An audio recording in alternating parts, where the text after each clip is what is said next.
Alright, so look, if your job really cared about you, they would pay you a livable wage. That's it.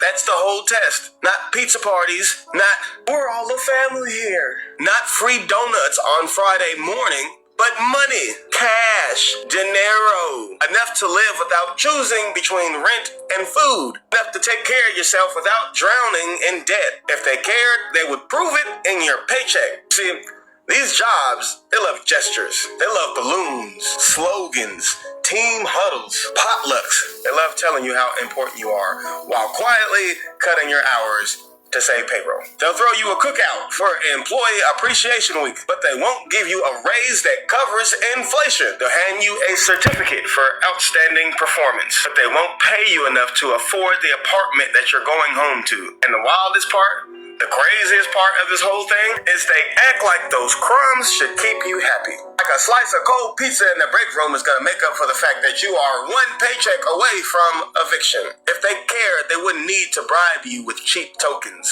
They'd give you what every human being needs, a wage that lets you live. And these jobs love to call themselves family. But what kind of family lets you starve? What kind of family tells you, we value you, then turns around and pays you so little that you can't even afford healthy groceries? What kind of family squeezes every last drop of energy out of you, then looks shocked when you're burned out or when you're broke down? They call it family because they want to blur the line. Because if they can make you feel guilty, if they can make you feel obligated, you'll give them more than you should for less than you deserve. But if they cared, they would prove it in the wage, not in empty words. And here's the part that nobody in management will say out loud. They know exactly what you're worth. They run the numbers every day. They calculate profits down to the decimal. They know what comes in, what goes out, and what's left over. And still, they choose not to pay you enough to survive, because the game is this: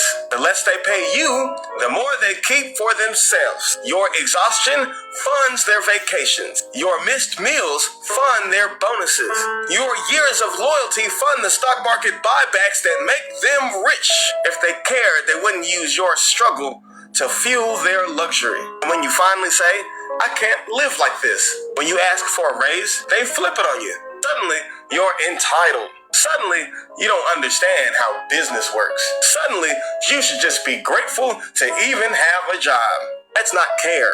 That's gaslighting. They make you believe you're the problem, that you just need to budget better, that you just need to hustle harder, and if you can't make it work on scraps, then there's something wrong with you. But here's the truth. If your wages do not meet the cost of survival, your job is the one failing you, not the other way around. So forget the slogans, forget the parties, forget the speeches. If your job really cared, they would pay you enough to cover the basics without you having to overextend yourself to get it.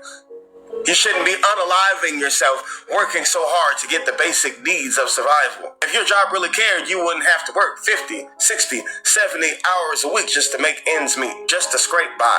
If your job really cared, you wouldn't need 2 jobs to afford 1 roof. If your job really cared, they wouldn't make you choose between medicine and groceries. The only proof that matters is the paycheck. The only proof that matters is the wage.